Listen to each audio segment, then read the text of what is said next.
सर्वधर्म समभाव, छुआछूत का बहिष्कार, विभिन्न मतवादों को आत्मसात करने की अपूर्व क्षमता जगन्नाथ संस्कृति की अपनी विशेषता है।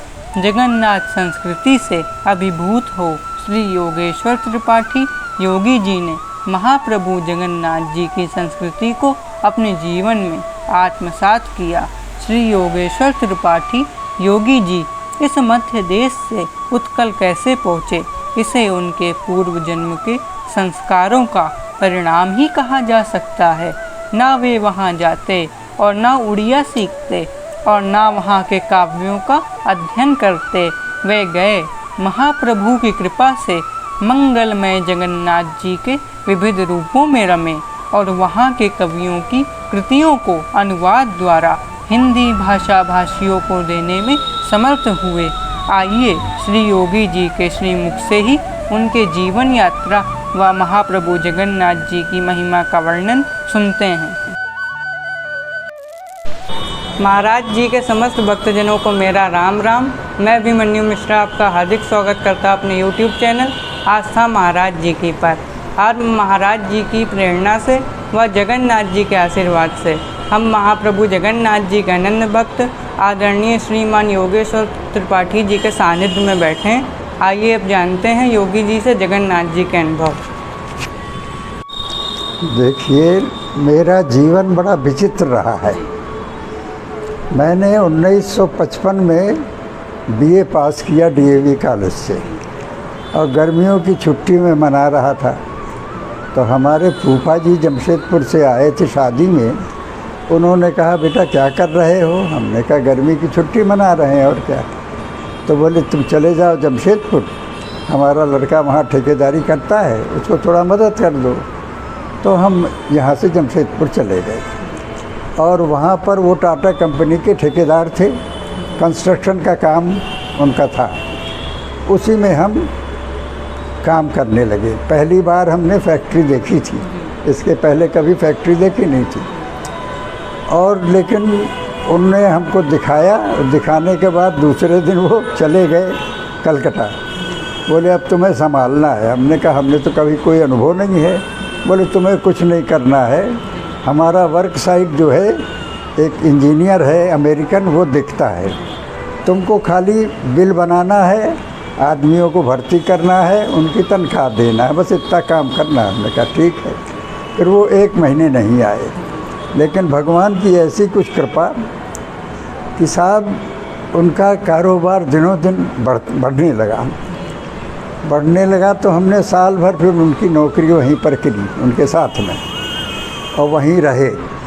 उसके बाद में राउरकेला स्टील प्लांट बनने वाला था, तो स्टील मिनिस्टर जो थे वो हमारे फूफा जी को ले गए वहाँ राउरकेला। टाटा कंपनी ने बड़ी मुश्किल से उनको छोड़ा, लेकिन ज़बरदस्ती वो ले गए। तो वो हमसे बोले कि चलो तो राउरकेला घूम आओ। हमने कहा हम क्या करेंगे वहाँ? बोले तुम रहोगे कम से कम हिंदी में कोई बात करेगा। वहाँ पहुँचे, वहाँ सन 58 में हम पहुँचे। सन 58 में पहुँचने के बाद में वहाँ एक दिन जंगल कट चुके थे, कॉलम खड़े हो रहे थे, काम चल रहा था। तो एक जगह हम खड़े गए देखने के लिए, तो वहाँ से वो आदमी आया, उसने नाम लिख लिया हमारा। हमने क्या बात है? बोले इंटरव्यू हो रहा है। हमने कहा हमने तो एप्लीकेशन दी नहीं। लेकिन बोले कोई एप्लीकेशन की ज़रूरत नहीं है, आपका इंटरव्यू है। उन्होंने इंटरव्यू लिया, हम सेलेक्ट हो गए और 60 रुपये की नौकरी हम वहाँ पर ज्वाइन किए। 3 दिन हमने किया, उसके बाद हम छोड़ के भाग आए फिर जमशेदपुर। उसके बाद फिर 1959 में गए, तो फिर हमारा इलेक्शन हो गया वहाँ पर असिस्टेंट स्टोर कीपर में। तो सन 58 से 5 जनवरी से हम वहाँ पर भर्ती हो गए और उसके बाद में सन 82 में हम वहाँ से रिज़ाइन दे के चले आए। स्टोर में काम किया, उसके बाद में हमने वहाँ टेक्निकल कोर्स कुछ किया। टेक्निकल कोर्स करने के बाद में स्टील मेल्टिंग शॉप में हम वहाँ पर हो गए। ये चार्जमैन ग्रेड 1। तो वहीं पर हमने उड़िया सीखी थी थोड़ी थोड़ी। उड़िया मित्रों के द्वारा सुना तो हमको बड़ा अच्छा लगा वहाँ। तो फिर हमने कहा कि इसको पढ़ना चाहिए, और पढ़ने के बाद में फिर हमने तपस्विनी खंड काव्य वहाँ उड़िया का था, बहुत ही प्रसिद्ध है वो, जगन्नाथ मेहर। तो वो हमने फिर उसका हिंदी में अनुवाद किया, पद्य अनुवाद। और पद्य अनुवाद करके हम वापस लौट रहे थे तो इलाहाबाद में दिनकर जी से हमारी भेंट हो गई। तो दिनकर जी ने वो हमारी डायरी देखी, पहला खंड उसका लिखा था हमने। तब उन्होंने कहा कि अरे ये तो बहुत अच्छा लिखा आपने। तो हमने कहा ठीक है, आपने कहा तो अच्छा ही होगा फिर। और उन्होंने पहला खंड जो हमारी डायरी थी वो अपनी जेब में डाल ली। तो हम सोच में पड़ गए, हम कुछ बोल तो सके नहीं, लेकिन हमने सोचा अब हमको फिर मेहनत करना पड़ेगा, ये तो ले गए हमारी डायरी। तो वो समझ गए, बोले इसको आप परेशान न हो, ये एको हम बहुत श्यामी के रूप में सामने आएगा। तो 1968 में दिल्ली से शिक्षा निदेशालय से एक पत्रिका निकलती है, भाषा जी। वो भाषा में एक तरफ उड़िया उसका था और एक तरफ हिंदी अनुवाद लिखा हुआ था हमने, और उन्होंने निकाली। उसके बाद में उसका जगह जगह से चिट्ठियाँ हमारे पास आने लगी, पूरा करो जल्दी पूरा करो। खैर हमने किसी तरीके से वो पूरा करी, और पूरा करने के बाद में वो छपी। छपने के बाद में उड़ीसा गवर्नमेंट ने थोड़ा हमको मदद भी की आर्थिक, और यहाँ पर हिंदी साहित्य रत्न में कोर्स में वो प्रिस्क्राइब भी हो गई। उसके बाद में हम उड़ीसा में नौकरी करते करते हमने उड़िया के कई ग्रंथ किए। बाई चांस एक दफ़े हमारे एक मित्र थे वहाँ पर जानने वाले, जो वहाँ पर इसमें डायरेक्टर ऑफ टूरिज़्म में थे, मिस्टर A.N. तिवारी IAS। तो उनकी यहाँ शादी थी लड़की की, तो हम उसमें गए थे।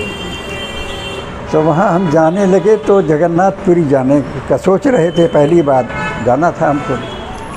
तो वहाँ पर जब पहुँचे हम, तो उनसे मिलने एक बौद्ध फुलमानी डिस्ट्रिक्ट के कलेक्टर आए थे। तो वो बोले हम जा रहे हैं, आप हमारे साथ चलिए।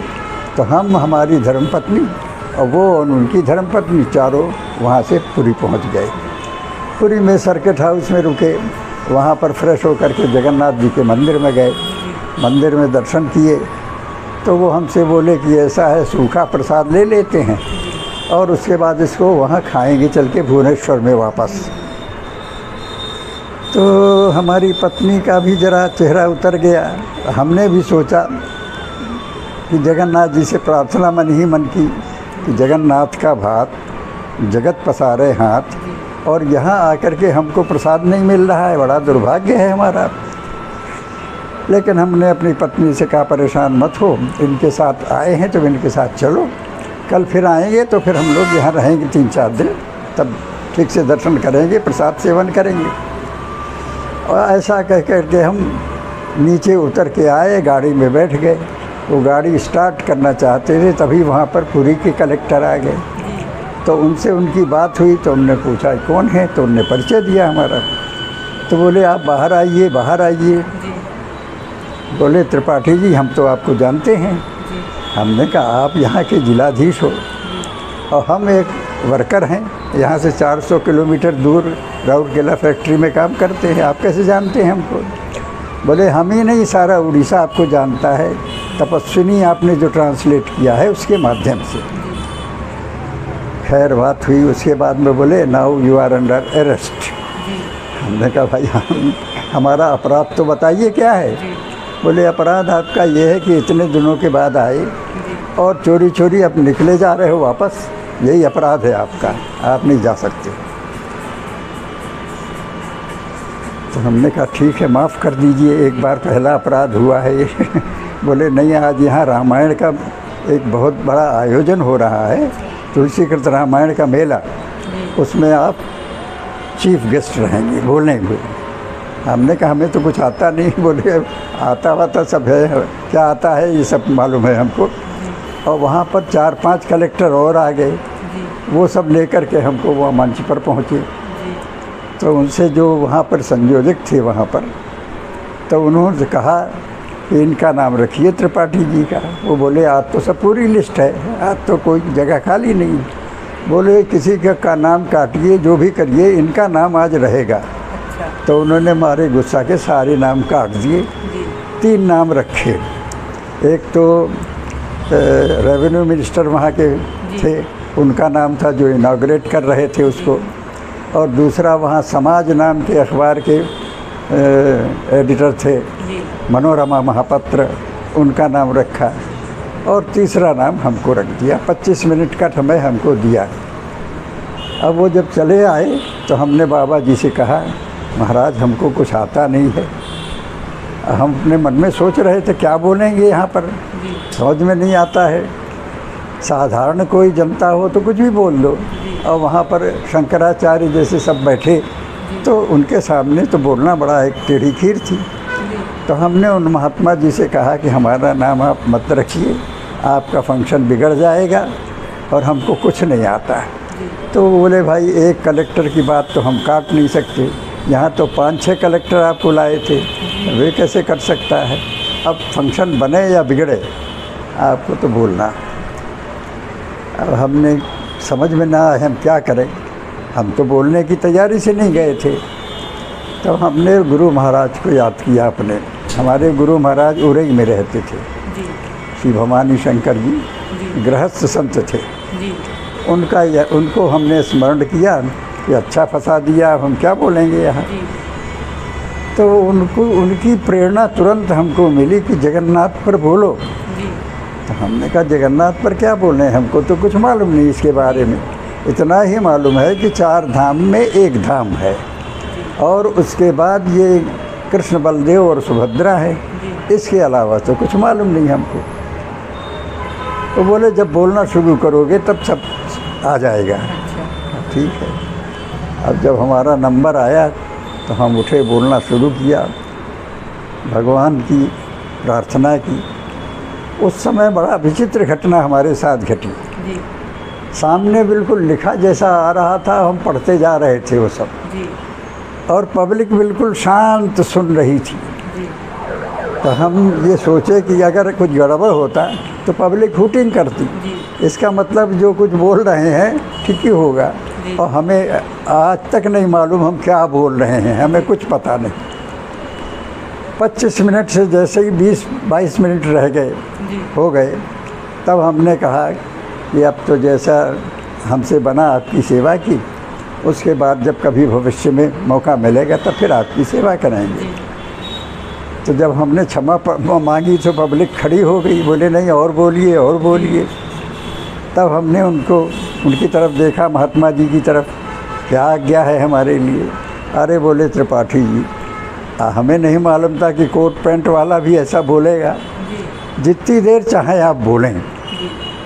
खैर भगवान की कृपा से हम 45 मिनट और बोले, और उसके बाद लास्ट में हमने उसका किया कि देखो भाई, भगवान यहाँ जगन्नाथ जी भीतर बैठे हैं, और वे एक संदेश दे रहे हैं कि मेरे हाथ नहीं हैं, मेरे पैर नहीं हैं, मैं आपको कुछ दे नहीं सकता, आपके लिए कहीं जा नहीं सकता, आँख बहुत बड़ी बड़ी है तो मैं भीतर तक देखता हूँ कि तुम्हारा हमारे प्रति प्रेम कैसा है, लेन देन वाला प्रेम है या निस्वार्थ प्रेम है।